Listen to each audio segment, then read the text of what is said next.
And now, weighing in out of the blue corner, Josh the Pug Thompson. 100% agree. And on the other mic, he weighs in from the red corner, Big John McCarthy. All right, everyone, welcome to another edition of Weighing In 83. And today we get to bring you an interview with a recently retired fighter, RICARDO LAMAS, who has had an incredible career in the UFC. We get to talk to him about why he retired, what his career, as far as what were the things that he enjoyed, what were the things that, he's going to miss, all of those things. He is a great guy. He is still going to be part of the MMA community, still is part of owning a gym. Can't wait till you get to hear what he says. We can be seen on all of the different platforms we got now. Amazon Podcasts, Google Podcasts, Apple iTunes, Stitcher, Spotify. I'm tired of talking about all these different podcasting things. Just put in Weighing In and they're going to take you to something. Hit that button, subscribe, give us a thumbs up. YouTube is the one that we always talk about the most. But if you want to be part of the Weighing In community, you can get a t-shirt to show your support. Go to ProWrestlingTees.com. When you hit the Weighing In, you're going to see the picture of Josh and I. Pick out a t-shirt off of there. If you use the promo code GOAT, G-O-A-T, we can get you 20% off of that t-shirt, and you can make yourself the envy of all your friends. Joshua Thompson, happy birthday, my brother.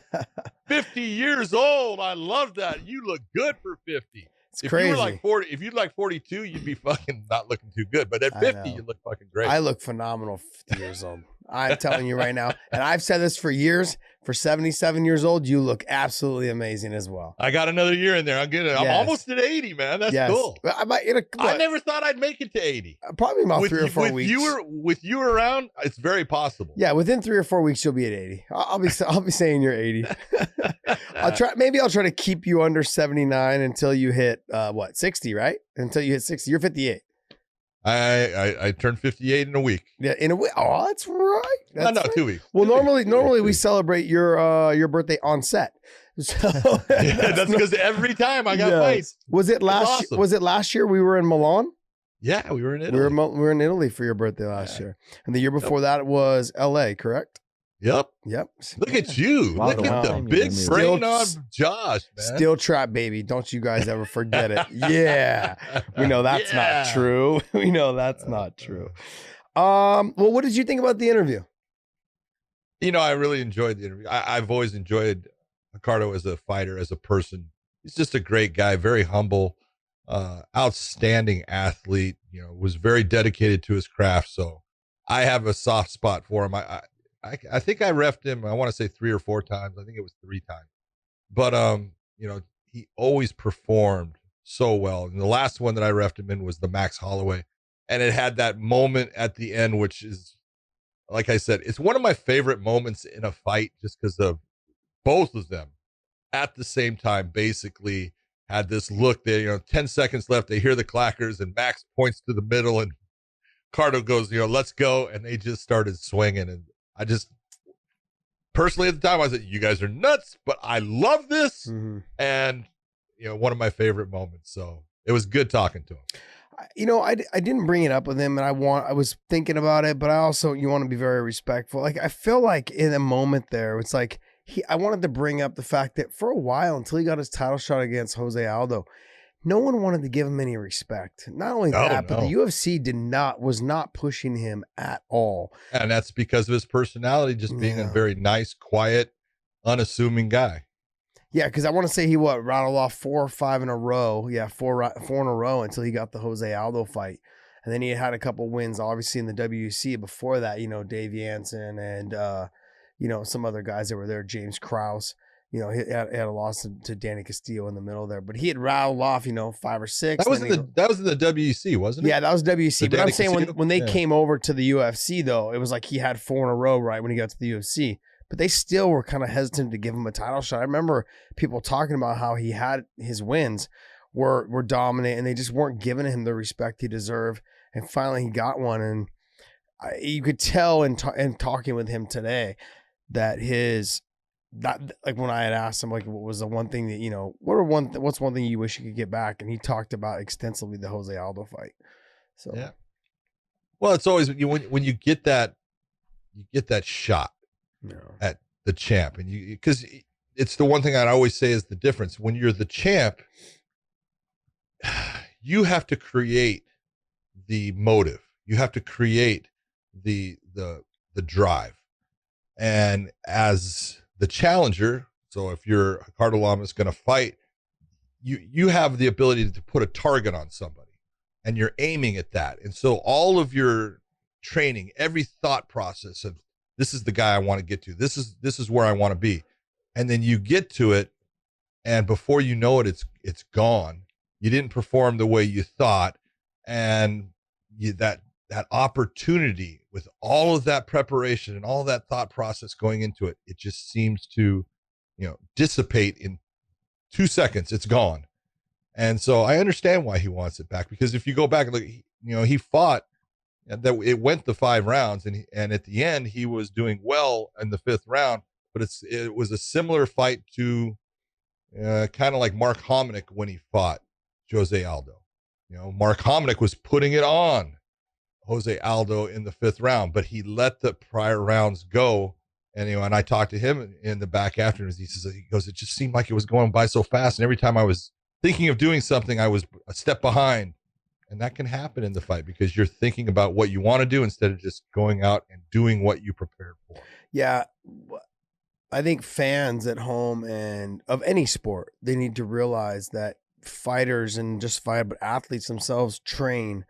Like you look at Olympians, they train for 4 years, 3 years, whatever it is, to get to that Olympic platform. And then they get there, and it literally is like a blink of an eye and the whole thing is gone. You talk to any Olympian, they're like, oh yeah, when I was at the Olympics, they're there for like 2 weeks, and the problem is they're there and gone. And the thing that they talk about the most is that 2 weeks was the greatest 2 weeks of my life, but it happened so fast.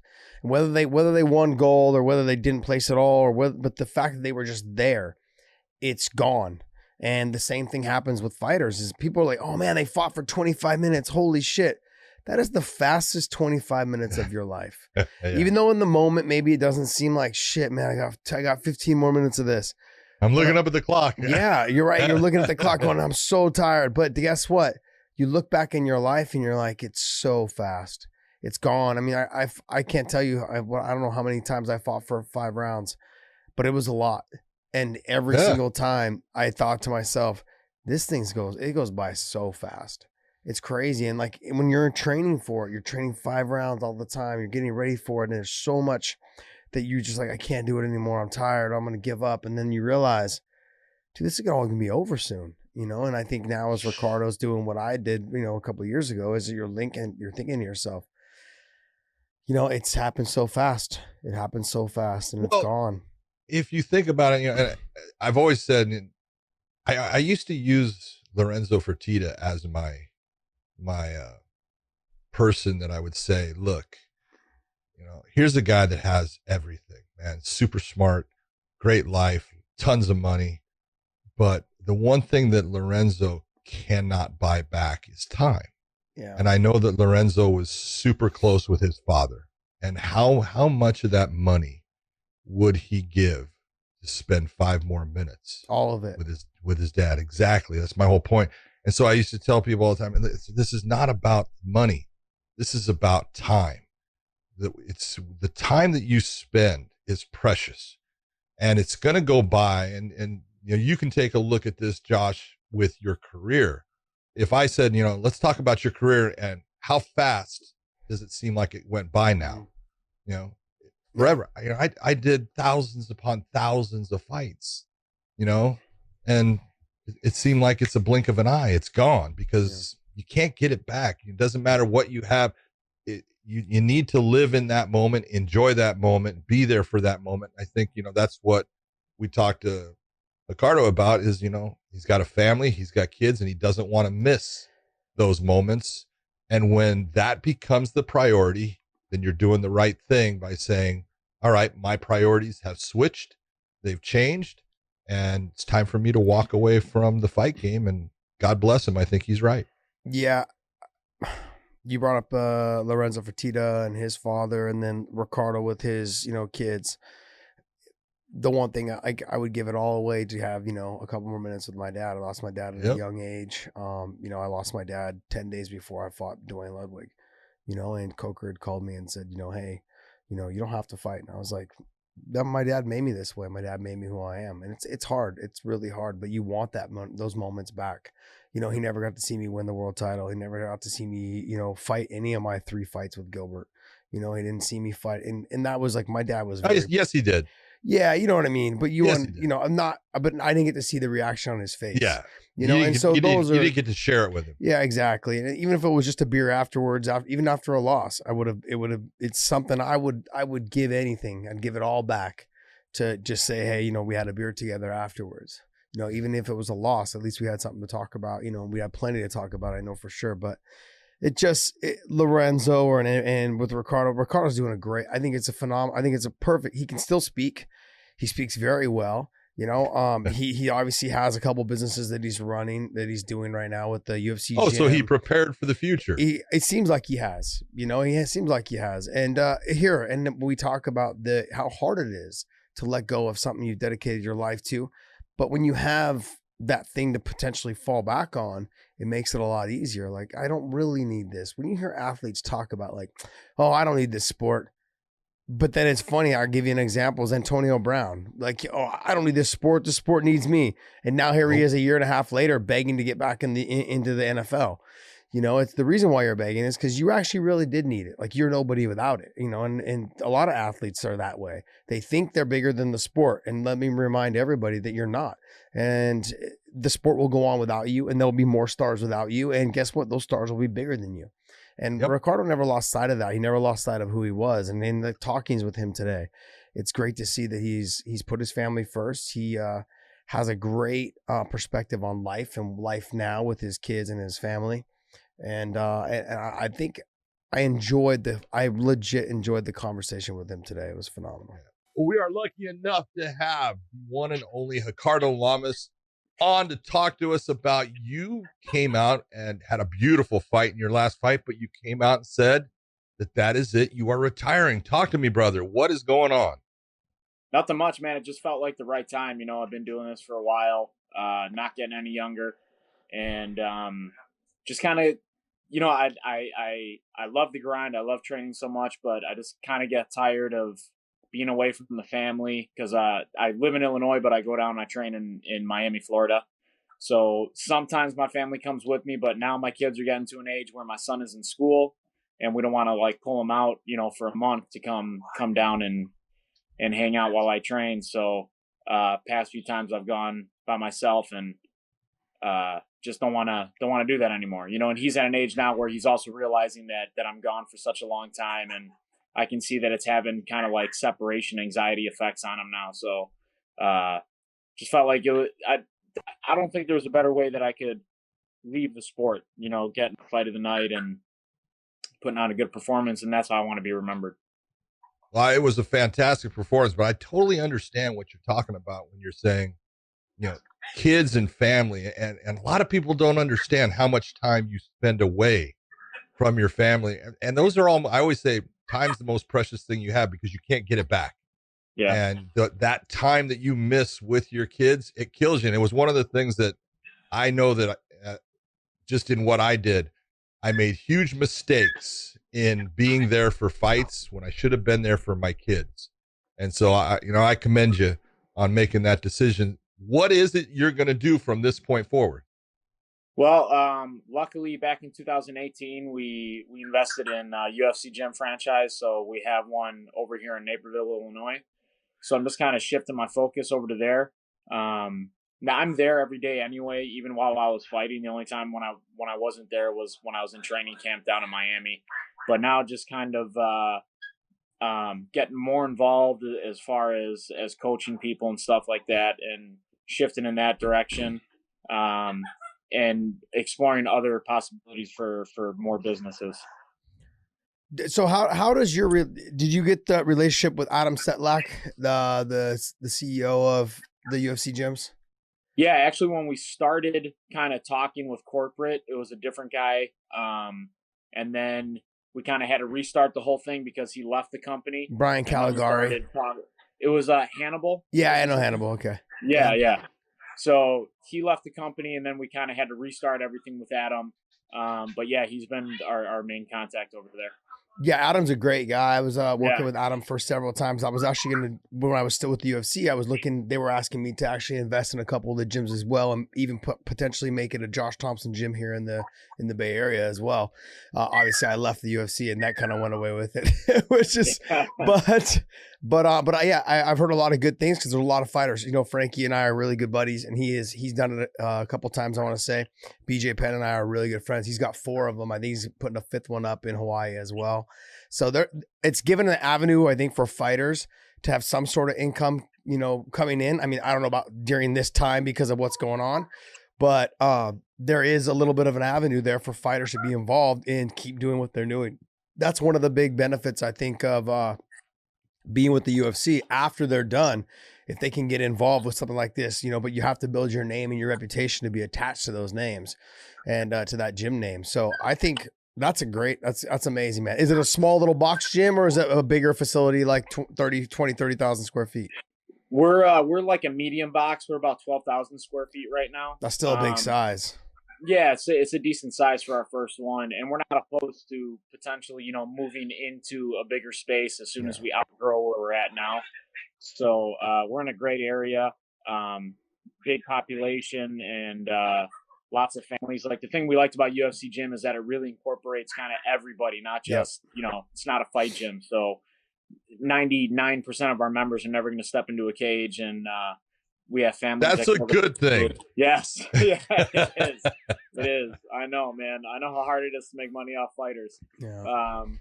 But yeah, so we figured kind of go that route and help families out and help the average person kind of reach their fitness goals by showing them a little bit about what we do. When they had first opened, I talked to Adam, and Adam and I had started working together for some of the gyms in New York, in Soho, and then also here in Hawaii as well, or in Hawaii, and then also here in California. And I kind of helped write out some of their programs for their DUT programs, for their daily ultimate training or whatever sessions. So I wrote out a couple workouts for them. We did like an animal style workout. We did like different types of fitness and cardio workouts with it as well, not just strength. So I had a lot of input on those type of training sessions. And then when they had started doing those like almost like CrossFit style work, what's it called, competitions, is really where they started kind of like growing. It was like a CrossFit style Olympics for the UFC gyms, which is pretty cool because they had like people from Hawaii that came over and competed against some of the UFC gyms in California, Torrance and in Huntington Beach and those areas. So they've had a good little program that they've been working on for a while now, and they're growing consistently. So it's a good little thing. Also, too, the guy who started 24 Hour Fitness, Mark Mastroff, he's actually 50% or 51% owner of the UFC gym, and then the UFC is the rest of the owner. So now they already had somebody that knew how gyms should work, and they took the input from the people who are running the UFC gyms, like Adam and some other guys that were in the beginning portions of it all, of really trying to figure out how they would run their programs. And they've done a wonderful job, man. Like, as far as gyms, if you're not looking for a fight gym, but if you want to feel like you're part of it, their gyms are pretty clean and nice. You know, my brother was one of the managers here of one of the gyms here as well, and I've got some friends that manage the UFC 49er gym, and that are the managers there. So, and it's a clean facility, and a lot of friends that I know that work out there. It's nice. Yeah, it's a great place to go. And like the other great thing about it not being a fight gym is you don't go there and you don't have a bunch of like meatheads with egos. Like, you don't see guys trying to beat the shit out of each other, blood everywhere. So it's very family friendly, and I suggest it to anybody who's looking for a place to train. Yeah, I think they shook that like in the beginning when they realized it wasn't fighters there. I think they thought they were gonna, once everyone went there and they realized these aren't fighters. These are just mom and pops that are coming to train. It's basically like a 24. That's why it's successful. Yes, exactly. I'm just being honest. Yeah, I've had this conversation with people that come into my gym. I'm like, hey, they're like, yeah, I kind of want to train. Will you be interested in? Like, I'm like, no, I'm not interested in training you at all. because I own a couple gyms, and I'm like, nah, I'm not interested in training you. Like, if you want to jump in class and train with everybody else, I would love to do that. But if you want to fight, there's AKA right down the road. Okay, and they would love to have you. They would love to use you like a piece of meat. Yeah, it's a room full of killers there. You go right ahead, buddy. Let me know how that turns out.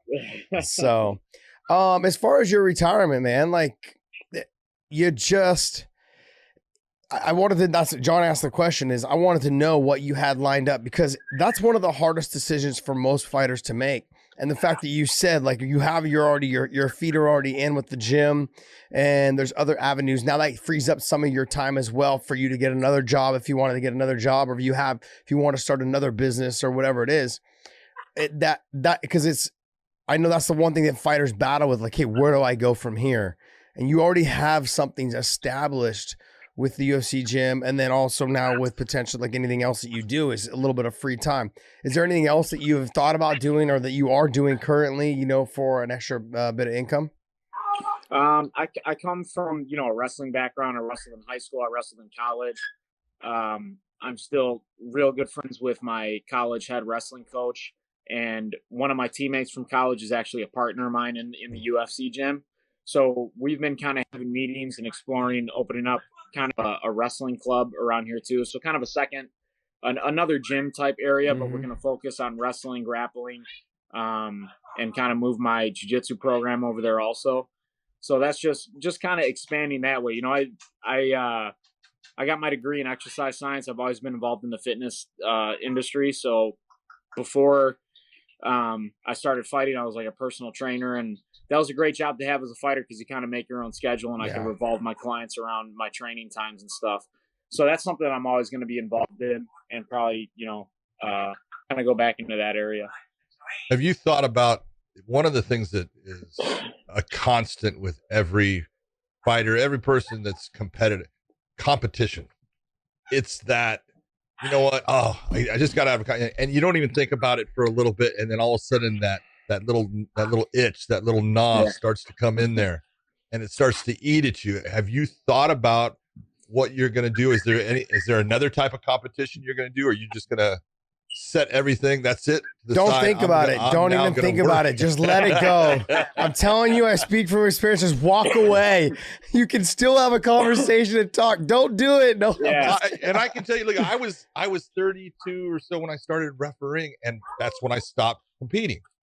And it was, at least the refereeing kind of took that little bit, and I tried, working that in. That was my new competition. It was a competition with myself, but it was a competition. So if you thought about those things. Yeah, I definitely have. And as far as fighting, pretty positive that's it. But I could definitely see myself doing some jiu-jitsu competitions in the future. Another thing that kind of helps keep me sane is in my UFC gym, we do kind of have like a little fight team, like coaches that work there. I work with a lot, and their fighters and all that. And some other younger members that, want to compete. We hold kickboxing events too. That's another kind of small side business that we've been doing. So I get in there and train with them all the time. So I'm constantly mixing it up with these younger guys. So that kind of helps scratch the itch of competing a little bit. It's not the same, but just being involved with the sport in that way and going in and training and rolling and sparring and doing all that stuff. I need that, man. I've grown pretty addicted to it, and it's something that's kind of always going to be there, I think. I think the wrestling avenue and mixed in with the jiu-jitsu avenue as well is phenomenal, because I do know that like we had Ben Askren on. He talked about how his wrestling camps, obviously during COVID, have not been the same, but he's got a lot of members, and I have actually a girl named Carolyn Weston who is here, who runs this one called Wrestling Prep, and they've got anywhere between 2,000 to 4,000 kids every summer. That's like a 2-week camp, and they do 2 or 3 a summer. It's pretty impressive on how much she can make, but then how well she takes care of it, and the kids travel. And like when I see these kids, I meet these kids, she brings them into AKA, and they wrestle with with all the top fighters, and it's just fun to watch because the kids they're in a little bit in awe of seeing the fighters. But then also too, the next year you see them, they've progressed into the point where, like, it was a little bit of a confidence builder. I got to wrestle with so and so, And then next time you see him, like, yeah, I ended up winning state, or I ended up winning nationals, or, you know, like, and these kids come in, and you'll have kids that are 2-time national champs, or, you know, or 4-time state champ from whatever state they're from. It's pretty impressive. And it's like Ben was talking about how the avenue of them being able to be around top athletes like yourself, it does make a difference in the confidence building of young children, on them being able to feel good when they step on that mat. So I love that idea of you trying to get, you know, doing more of that outside of whatever the UFC gym is doing. So yeah, it's, you know, part of growing up in the wrestling world is giving back. So, you know, opening up a facility and helping all these kids fulfill their dreams is something that we definitely want to do. It's something that's needed here in the area where we're at too. And I really love the idea of kind of fusing the wrestling and the jiu-jitsu or whatever to other type of grappling kind of together. Because I know, like, if I would have been training jiu-jitsu at the same time that I was training wrestling, I would have been so much better. Like, looking back at it, I've taken a lot of stuff from jiu-jitsu that I could apply to wrestling that people don't really expect or see. It's kind of unorthodox a little bit, but you fuse those things together and you can do great things. You're seeing that in wrestling competitions everywhere now. Yeah. You're seeing a huge difference. I used to have Kevin Jackson used to come out to my gym and every year would put on a 2-day camp that all these kids would be coming to. And, you know, we gave it to him for free because it was, hey, you get to work with a guy who was an Olympic gold medalist. You get to work a guy that's, you know, a college coach right now and is going to look at you. And we would get I had a huge mat area, and it was just, there was no place to really wrestle. We had to pull people off, but it's always good to give back with that. And it's exciting because when you see guys that you start out and they're young kids not knowing anything, and all of a sudden they're moving up in the ranks and they're winning and they're getting confidence, it's the greatest feeling ever. Yeah, it's like you're winning with them, you know. Absolutely. I've helped out a lot of the other college wrestlers. You know, after I graduated, I stayed on as an assistant coach for a while, but then kind of moved away from it once I got serious about fighting. But I was always still involved, and my old head coach, Steve Marinetti, would send guys over to me to work with and stuff. So I love helping them out and see them learning those techniques that I was showing them and using them. It makes you feel real good, man. I love it. So now that you're done with the UFC, is done with fighting MMA, but you're still a part of it. Let's go back and take a look, because there was moments that you had in your career. I was able to be lucky enough. You had that one moment with Max Holloway when you fought. It was the last 10 seconds of the fight, but it was one of my favorite moments in all of fighting. You both looked at each other, pointed down to the ground in the middle, and just started swinging. And I personally at the time thought both of you guys are fucking nuts. But I loved it. But, you know, the guys that you see, what's the difference you see in the way MMA is, even the UFC is today, compared to when you first got yourself into the UFC as a contracted fighter? I think obviously I think the talent is going up because guys are starting to train all these different styles at a younger age, and now it's available to you everywhere. You know, there are gyms everywhere we can go train MMA. Another huge difference is the sport has kind of become a little gimmicky to me. You know, you got all these fighters kind of putting on acts to gain popularity or get the camera time on them. And it kind of wasn't like that back in the day, you know, like if guys didn't like each other, great, but there weren't any actors out there, guys putting on fronts to kind of gain advantage with the fans or with the UFC as far as negotiating terms. So I think that was the biggest difference that I've seen since I started. What do you think that was all started just because of the Conor McGregor era? Because I remember there was times when Dana was very adamant about guys jumping weight classes. But then once Conor came around, I was like, oh, okay. Like you had to get rid of a belt or lose a belt before you could go to the other one. Randy Couture was one of them. You know, who else was one of them? There was a couple other guys. BJ Penn. Like there was no way they were going to be allowed to fight in other weight classes unless they got rid of the other belt. And now it's like, fuck it, let's be champ. You know, and you know, and Henry Cejudo right now, I mean, even though he relinquished both of his belts, he's like, you know, he's talking about 145. And maybe they'll bring him back. Maybe he'll come back. Maybe he won't. But I'm like, I feel like it was the Conor McGregor that opened that door to that. And it's affected, like you were saying, with how people view, especially fighters, view the sport now. Yeah, I think kind of the OG of it was Chael Sonnen a little bit. You know, he kind of started with a lot of the trash talk, and he was good with it, and he was funny with it. Like, I enjoyed it all the time. I knew it was an act. I think Conor was the first one to show people that if you get that star power, you can have a lot of control as far as negotiating with the UFC. So as soon as people saw that, they started, you know, jumping on the bandwagon and trying to get a little control themselves. So I definitely think he was kind of one of the ones that kind of sent him and Chael Sonnen kind of sent the sport into that kind of WWE realm a little bit with these acts that some of these guys are putting on. So you're blaming our boy Chael. All right. Got it. Oh, man. He was good. He was good with it, though. Oh, he was fantastic. You know, and it's the funniest part since we, you know, work with him all the time. And there are two, I actually say there's three Chael Sonnens.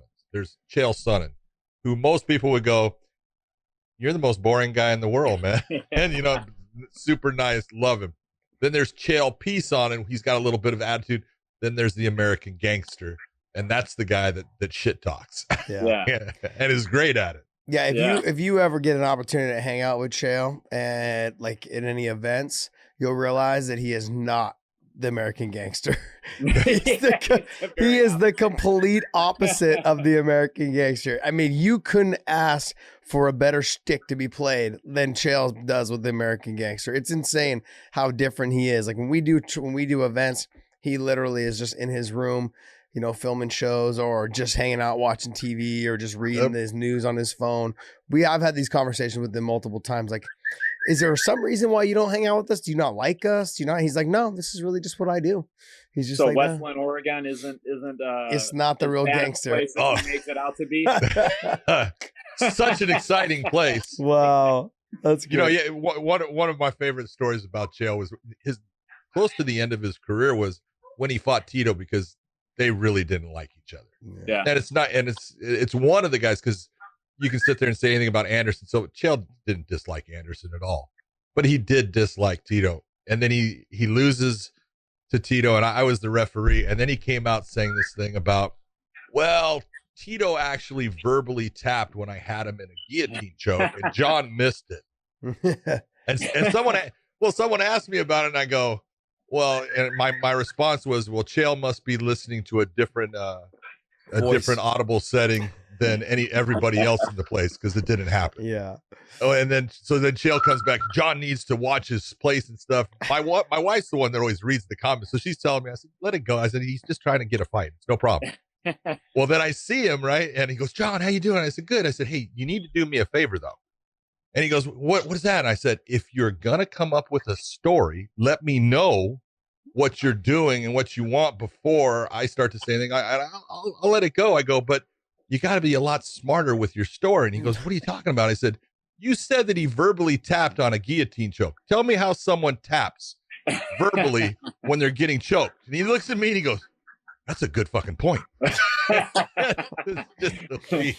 Oh, man. He's a great guy, though. I'm gonna ask you probably, and you don't have to answer, but I'm gonna ask you probably one of the harder questions you may get. And given that you've been with the UFC for a long time, do you watch Bellator at all?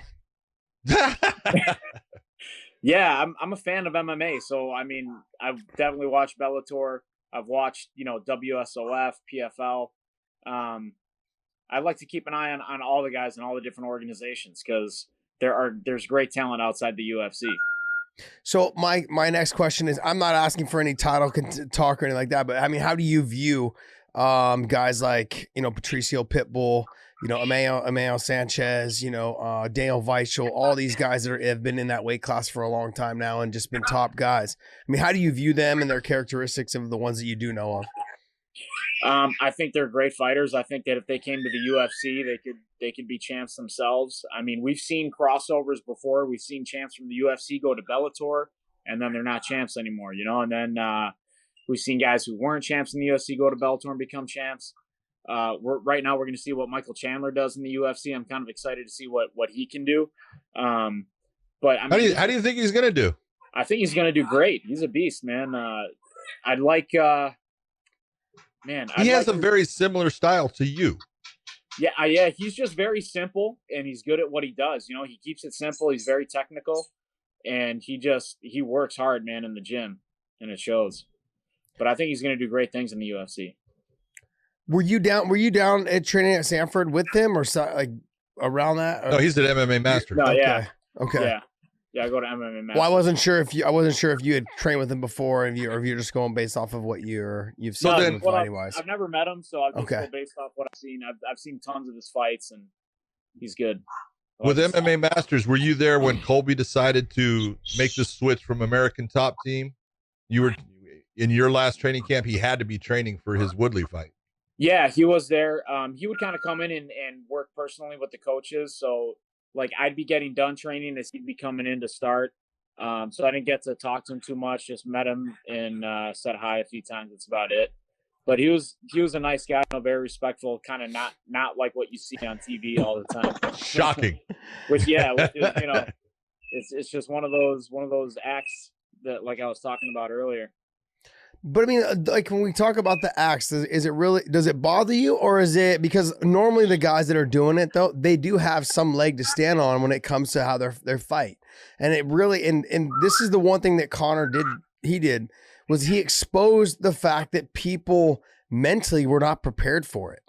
You know, what was his name? Seaver.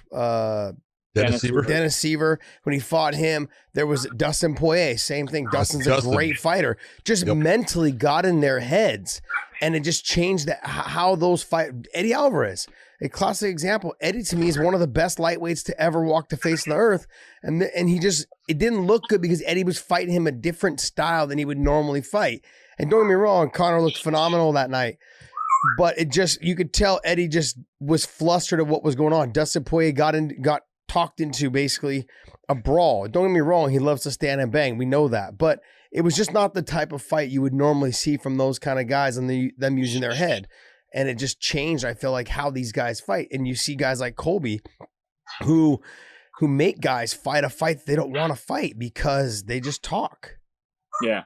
No, I think it's kind of necessary, right? A lot of this fight game is mental. You know, leading up to the fight, you're basically fighting against yourself, you know, until you step into that octagon. There's a lot of voices of doubt that go through your head all the time. I'm sure every fighter kind of goes through that. And Connor just found a great way to exploit that and use that to his advantage. And in the fight game, any advantage that you can get, I think you need to take. So I'm not like, I don't hate on it. It was just never my style to do it. So yeah, I never was a trash talker either. I just wanted to get in there and fight because to me, at the end of the day, I was having fun.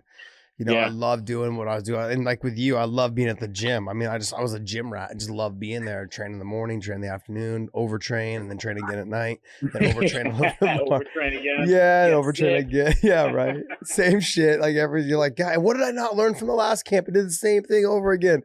Yeah, I get you, but habits. Well, let me ask you this: since you were in that featherweight division for your whole career, basically, and you fought the who's who, you fought everybody, basically, that has been there. You got Volkanovski as the champion now, but who do you say was the greatest 145er you ever faced? I had to be Jose Aldo. He was at the top of the division for so long, and just watching him since the WEC days. So he was champion of the WEC, came over and just was running through everybody, wrecked everybody. In my time with the UFC, he was one of the most dominant champs out of any weight class. So I'd have to say he was. Okay. Yeah, I had him as one. I had him basically as the pound for pound guy for the longest time, and people want to overlook him so fast. Oh my God, all the time. Isn't that crazy? It's so quick. And as much as I love Max Holloway, I mean, to say what Max or what Jose did for 10, 11 years, and Max sure has beat really good guys and a new evolution of guys. That's what the difference is. If you go back and look at some of the guys that Jose beat, and you look at the style, and I'm part of that era as well. We fought well. He fought well. He did well. He beat good guys, But you also look at how guys fought back then. They was still very, okay, I'm a stand-up guy, I'm a jiu-jitsu guy, I'm a wrestler, kickboxer, I'm a wrestler, boxer. But now everybody's just really damn good at everything. And now with like Russian Sambo coming in, a lot of people now are starting to use more foot sweeps. A lot of people now are starting to use a lot more wrestling and different styles of wrestling. But yeah, to me, Jose has been overlooked so fast while he's even still fighting. You know, so I would like to see him get a little bit more credit. You have a lot of guys that are in there, like including yourself. But there's a lot of guys that just don't seem to get the credit they deserve, you know, as their career goes on. Yeah, a lot of MMA fans have short-term memory, unfortunately. So. No, they don't have short-term memory. They have Joe Rogan memory. Okay, and that's because, and this is nothing against Joe. You know, he's doing what he's supposed to do, but he hypes a fight, or he'll hype a fighter. Because, I mean, there was a point where T Wood, you know, Joe Rogan said, you know, he may be the very best, you know, pound for pound welterweight fighter we've ever seen, and I'm thinking, are you fucking high? Have you forgotten a guy that lives in Canada that freaking, you know, had 2 losses, you know, and more wins? It's crazy. But as soon as Joe says something, it's just, that's the way it is. You know, he's got that power, and it's a, you know, it's a good tool for them to use and stuff. But sometimes you look and you go, man, don't forget the old guys, because some of these guys were fantastic. And honestly, Jose's not that old. That's the difference. He's still, you know, able to fight well, and he's still a young guy. You just got to figure out how to get past Peter Yan. You know who's taking Joe Rogan's spot and doing that? Daniel Cormier. Dan Cormier. Oh, Mr. Hype Train himself. Cormier, he already said, Chimaev is going to be the welterweight and the middleweight champion in 2021. I go, wow, you didn't put any pressure on that young man. Jesus. No.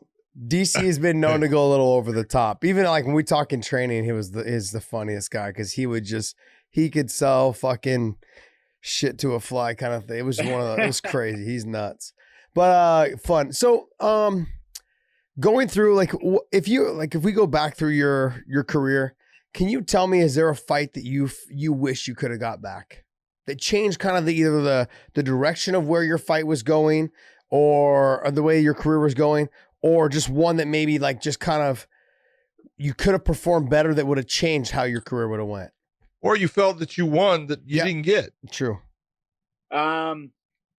Yeah, you know, there's a couple. Obviously, the biggest one would be the title fight against Jose Aldo. Mm-hmm. I just feel like I didn't perform the way that I could have in that fight, and that's one that I would always, if I could rewind time and redo it, that's the top one, because, you know, I was kind of right there, about to fulfill my lifelong dream of becoming a world champion, and then just couldn't put the pieces together.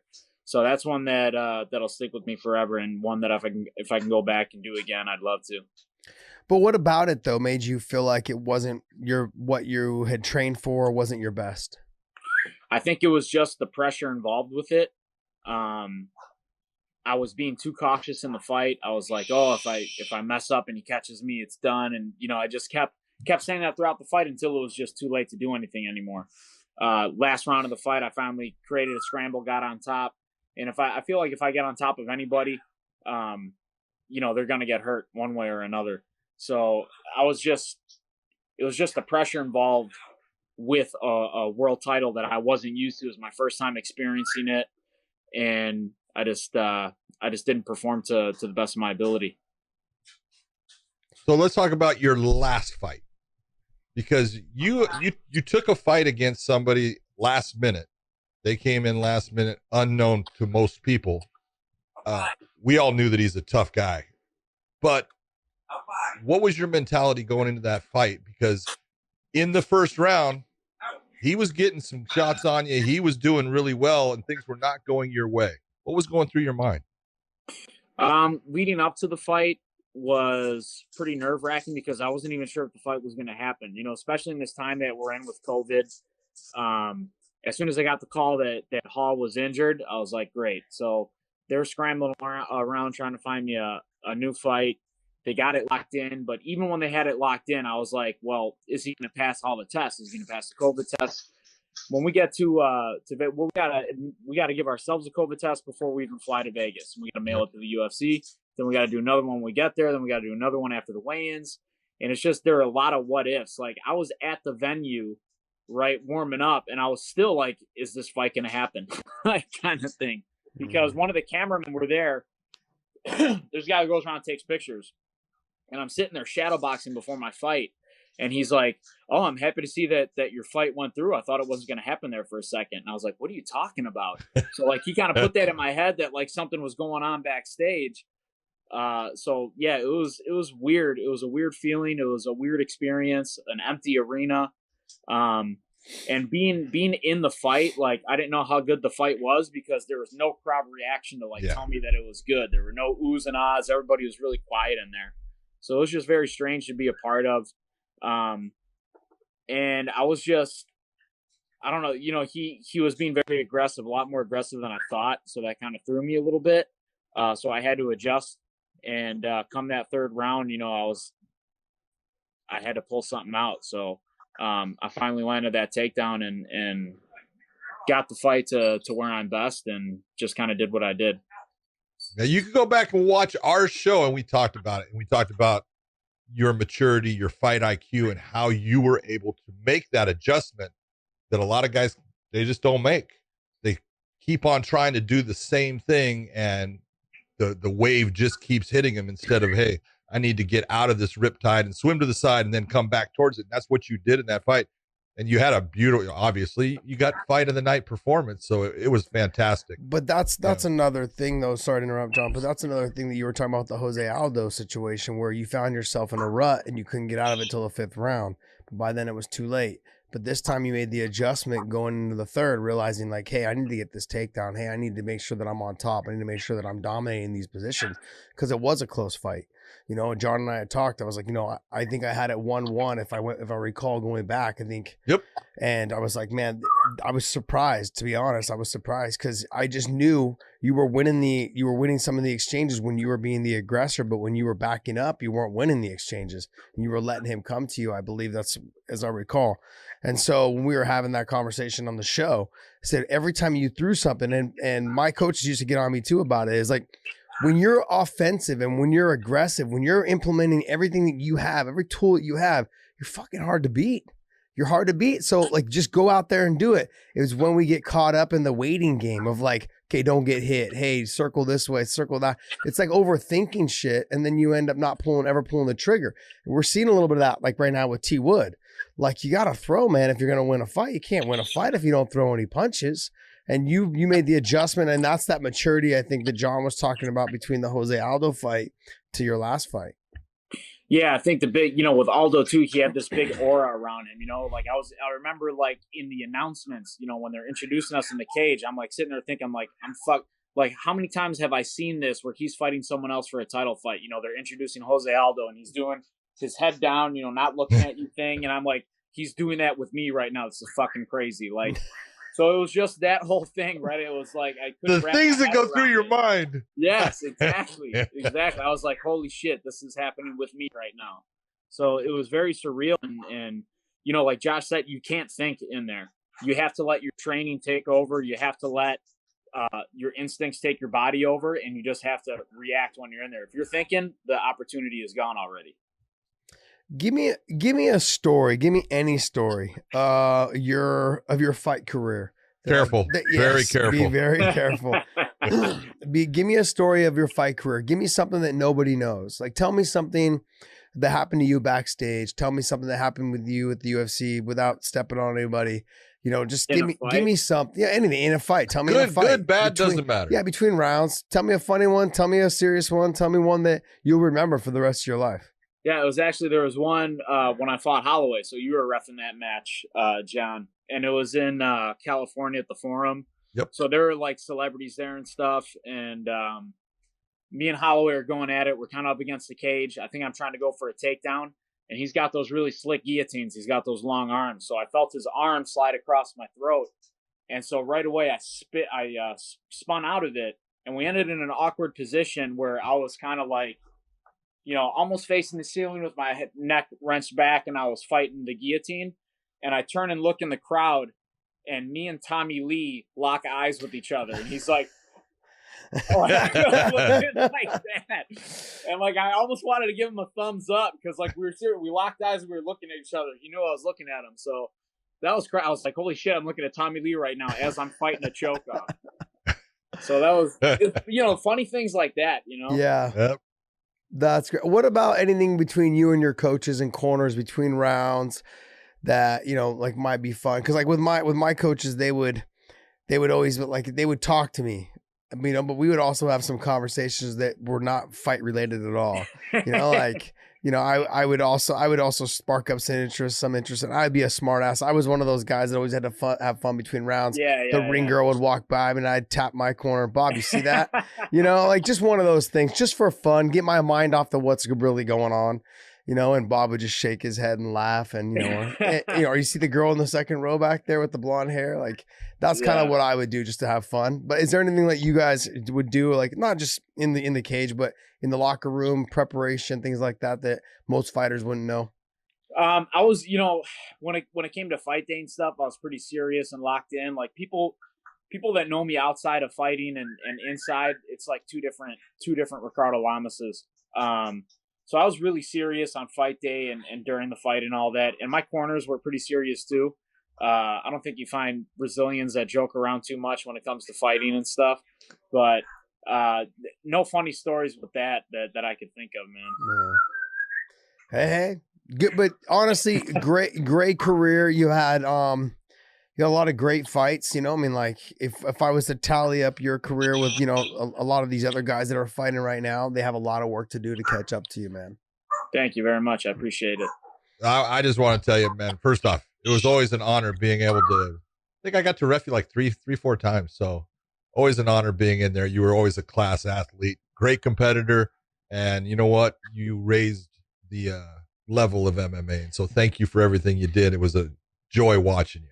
No, thank you too, John. The first fight of mine that you wrapped, that was a check off my bucket list, growing up, being a fan of the UFC, and obviously you started with it. So that was a very surreal moment in my career too, when I had you as a ref for the first time.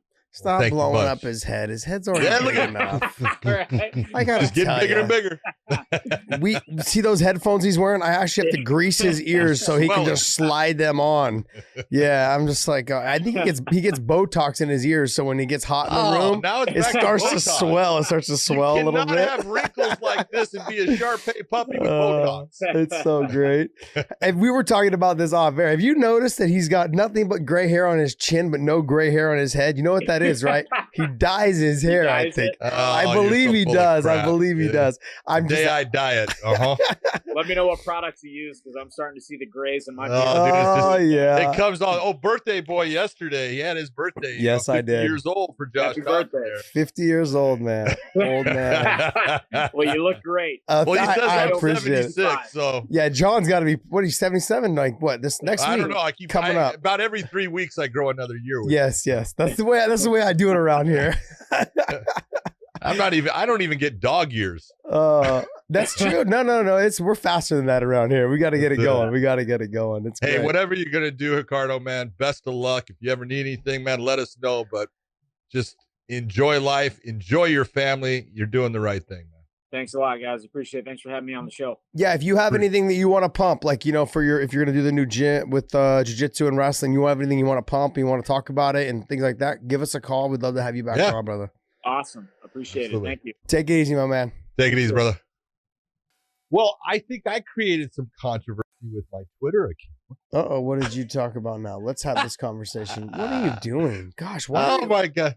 I just enjoy, I guess, shit stirring, but even though I wasn't trying to, but it was like, I'm watching, because I was watching the UFC, which was a great show and everything. And they bring Megan O'Leary comes out and talks about, Kazmat Chimaev. And if he gets this will be his third fight. If he gets a win, the fastest 3 wins in UFC history.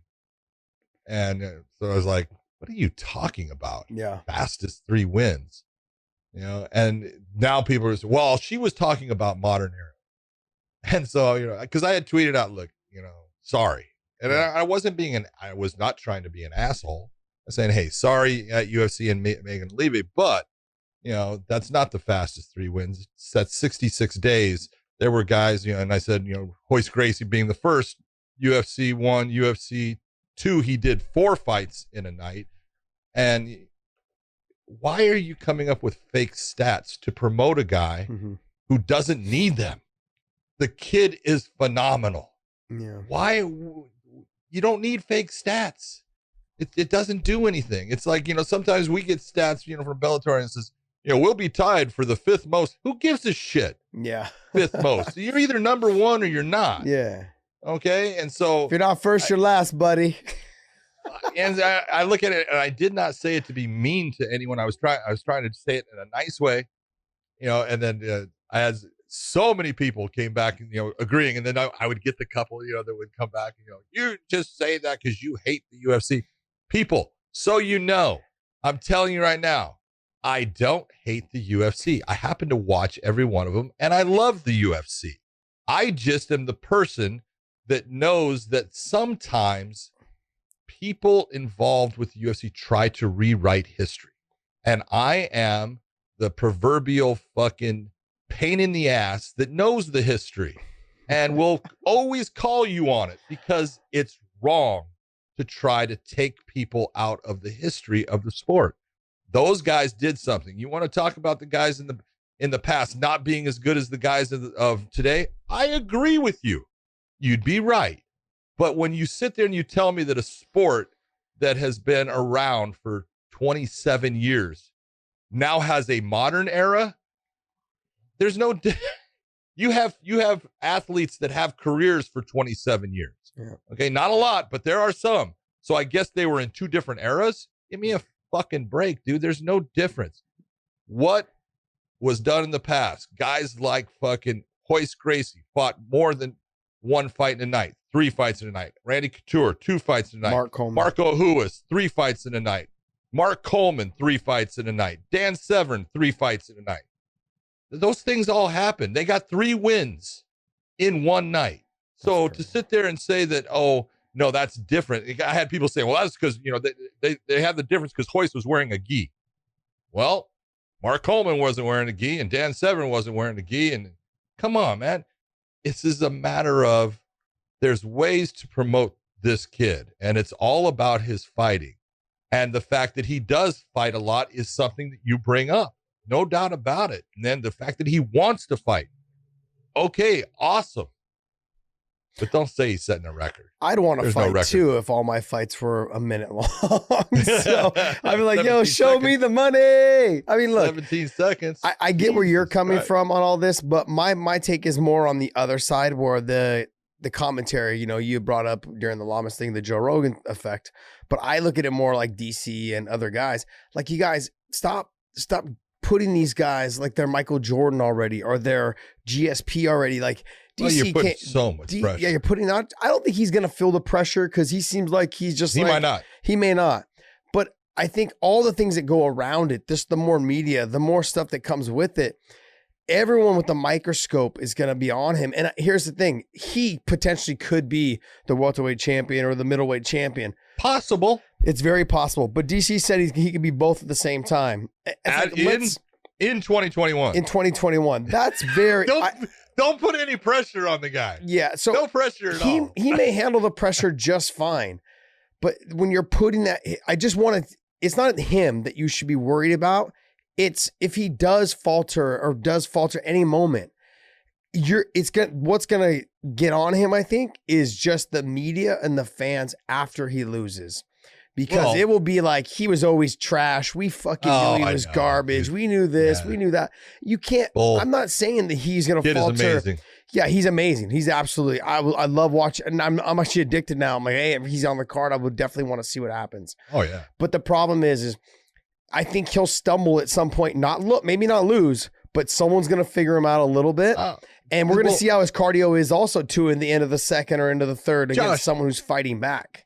There's levels to this, okay? And when I say levels, that does not mean that Chimaev cannot fight with, the welterweight champion of the world right now, Kamaru Usman. He's going to give Kamaru Usman problems. That doesn't mean that he's going to beat him. Yeah. Okay, but he can be in a fight with him and give him problems. He could do the same thing, we'll say, with, Israel Adesanya at middleweight.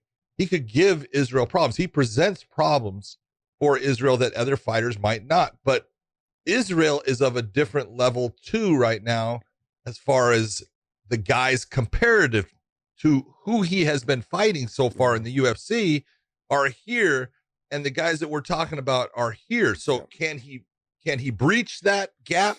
Maybe he can, but it's a big gap, and it takes time to learn how to make those steps and not get caught by somebody.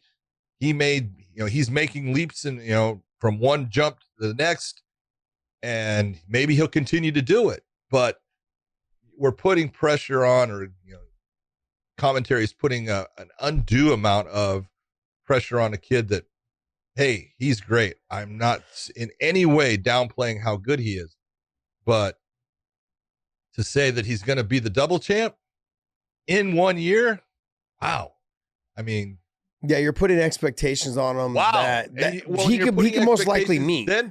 Then people are going to, as you say, if he loses, then he's trash, and he's not. He's not. He's fantastic. No, so he's gonna. I think he's gonna be. But we do this. I think he'll be great. I want to see what he looks like at the end of the second into the third kind of fight, where he's in a dogfight a little bit. I just don't know after looking at both the 85 and the 10 and the 105, the 805, the 185 and the 170 pound weight class. He would. I'll tell you right now, he'd be champion at 105 right now. 105, you think so? I don't know if he can make the weight though. You got to make 105 well, he was exactly. Gonna make the weight, but you got to make 105. He's got to make that weight exactly though. Not 106, not 106. Yeah. There's no if one. If it was 106, he might make. Yeah, he might be able to. Cut both his legs off. Yeah. I think if we look at the 170 pound weight class, I think he can do it. I think he can get up all. I think he has a good chance. We'll see how he does against Damian Maia, but I think he beats Damian Maia. Just we saw the power he possesses at 185. It's so clean, so smooth the way he just threw that one punch. I know I'm judging it based off of the one punch. Yeah, but it was, like you said, it was you look effortless. at the way it was set up. Yeah, the way it was thrown was not overextended. Did not loop straight from the chamber. Yeah. Hey. And then we've seen his wrestling. We've seen a little bit of his grappling. Now, obviously, Damian can't be underestimated. One mistake and the fight could be over. He does not want to get into a grappling match with Damian Maia. We'll see how good his wrestling is. If he can stop, I want to remind people, Damian Maia was able to lateral drop Chael Sonnen. Chael Sonnen was Olympic alternate, I believe, correct? National level. Yeah, national level. Yeah. So anyways, like you're looking at that part of Damian Maia does have the tools. He is obviously a lot older than when he fought Chael. But he's been able to take down some of the best wrestlers and also some of the best anti-wrestlers, like, George Masvidal. He was able to take Masvidal down. I mean, Kamaru Usman had a hard time taking Masvidal down a couple of times. There's like you said, there's levels to this game. I just don't like when they stamp, like DC puts the stamp on him. Okay, look, I'm all in. I'm all in too on the kid. Being all in and putting expectations are two different things. Yeah, that's the biggest thing. And then I don't want it. Like I don't think he's gonna be affected on the way up. I don't think that's gonna affect him. I think once he does encounter some rough roads, some rough waters there, and people start saying, "I told you he was fucking garbage. I told you he was shit. He's not as good. Like, his wrestling is not as good as people said, or his striking is not as good as we thought it was gonna be." And that's gonna maybe start to wear on a little bit, and then the pressure comes. That's when people in the media get to you and questions come. Right now, it's fucking peaches and cream because you do your starching dudes, and you're making them look bad. And like you're fighting guys that don't even look like they don't belong in there with you. But so when you get into those guys, when we look at the 170 pound weight class in the welterweight division, I get almost all the way up to Colby. Before I'm like, okay, maybe we could see a little bit of problems, but I think he could, if it depends on how good his wrestling is. He's looked good with his wrestling now, but can he stop Colby's relentlessness for 3 rounds or 5 rounds? If it's a 5, you know what I mean? Like we've seen Colby, what he's been doing to people, just breaking them mentally outside of Usman. You know what I mean? I don't know in that, 170, I would like to see him fight George Masvidal only because George is good on the feet, could stand with him, and George is good, fucking phenomenal anti-wrestling. He's got good takedown defense, and he's no slouch on his fucking back either. And jiu-jitsu wise, he's good. He threatens a lot of guillotines to keep you off of his legs. That makes for a fun fight. If I was George, I wouldn't take that fight because you don't really know enough about him yet. And there's, obviously a lot easier, not easier, but better money. I don't know. Fights. There's 2 ways of looking at it. Better money fights. Yeah, well, there might be, but there's 2 ways of looking at it. And you go, do I want to catch this guy now as early in his career as I can now and get that win against him, or do I want to take him on 2 years down the road when he's 2 years better? Because he's going to get better. He's going to get better.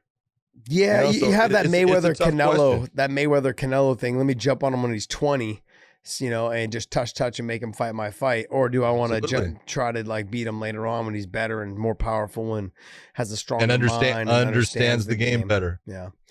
I don't know. It's a catch-22, I guess. But for George, it's a definite catch-22. Yeah. I don't want either. Just let that guy go to the side. Yeah, if I was George, I'd fight Nate, or I'd fight Nick, or I'd fight, maybe even the Colby fight, because that puts you right there at the #1 title contention again. Chimaev's not going to give you that #1 title contention. And you need a little bit bigger name to actually make a lot more money off of him, I think. So I think right now, George being towards the end of his career, he's like, whatever pays me the most money is where I'm going to go. Which is smart on his part. Smart on his part. Yes. He deserves it. He's been around the game for a long time, and I'm glad to see him finally getting his due. I want to be very careful how if we want to even do this. Colby Covington, LeBron James.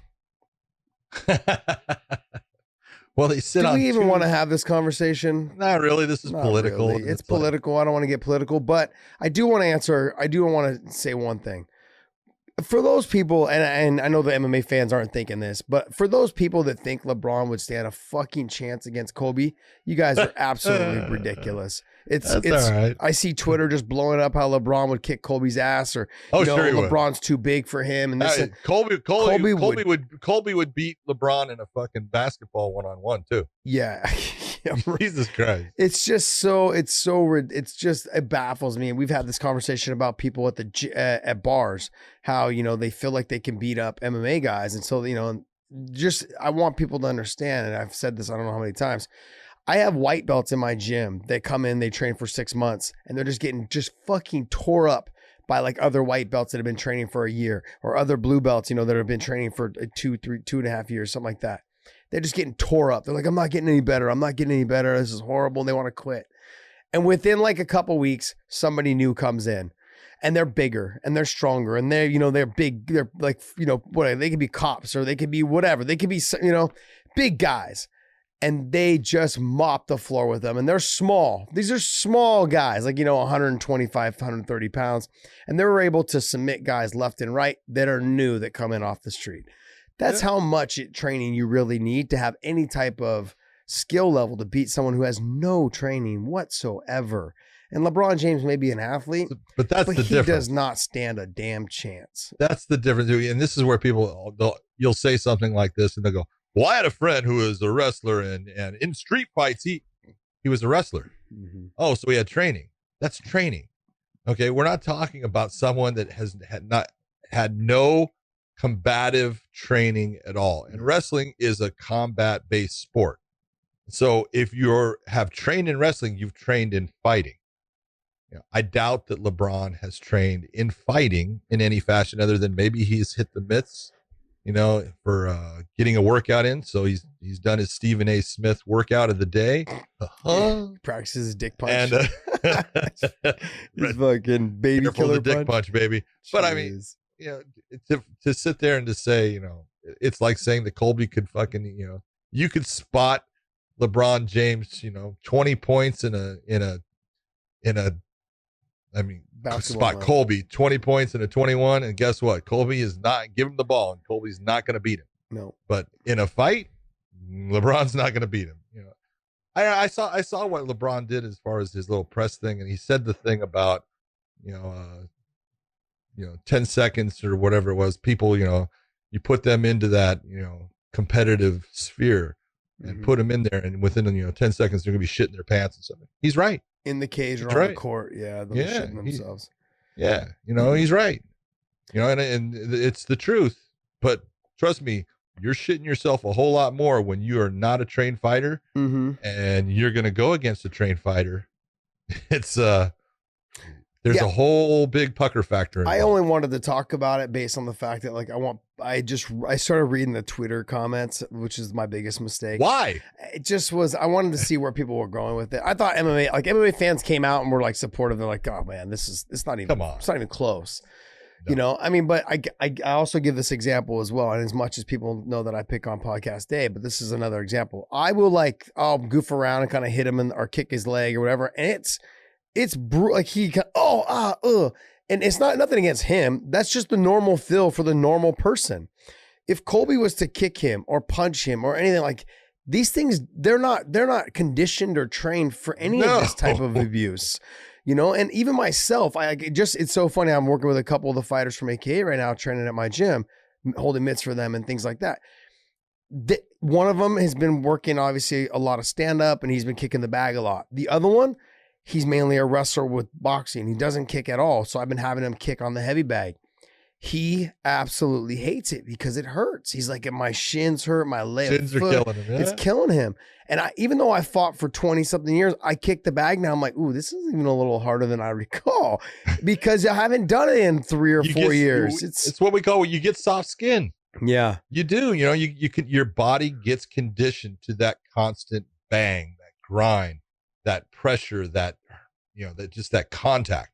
You get conditioned to it, and then when you don't do it, trust me, the conditioning goes out. You know, we had a little thing we were screwing around. You know, just you and me, no problem. Yeah, you did it with our producer, and you gave him one little knee to the butt area, and look at what happened. Oh my God, he sent me a picture. I couldn't believe it. The whole side of his leg. I gave him a knee to the side of the leg like a Charlie horse because he was messing with me. The whole side of his leg, from his hip to his knee, was black and blue. Yep. I said, yeah, it's funny, man. Like, yeah, just the pressure and the abuse. You know, you guys, I mean, both of you guys are conditioned now to take my abuse, and I love it. That's why we're still Podcast Dave and Big John. They've just learned to tune me out, and I love the fact that we can do this. Well, hey guys, I hope you guys enjoyed the interview with Ricardo Lamas. Absolutely phenomenal person. Hit us up in the comments section, also in the YouTube section. Hit the thumbs up, share our videos. Would like you guys to post our videos all over Facebook, Twitter, share it to media sources. Our numbers are growing. We thank you guys because of that. And we wouldn't be anywhere without you guys. And we are very grateful. Also hit our audio platforms up as well. Amazon Podcasts, Google, iTunes, all these platforms we're on for our audio, trying to get our audio numbers up as well. I know that there's no traffic now, so people aren't able to really listen in the car when they're driving to work. But and those numbers will grow, I'm sure, once we get back done after all the COVID situations. But we just thank you guys. Also go to prowrestlingtees.com/weighing in. Hit up one of those t-shirts, see what you guys, if you guys take a picture of it and post it, we will go ahead and repost your picture as well. We thank you guys for your support. Podcast Dave, Big John McCarthy, weighing in, and Josh Thompson here. We want to thank you guys so much for your loyalty to us. Hope you guys enjoyed the interview with Ricardo Lamas.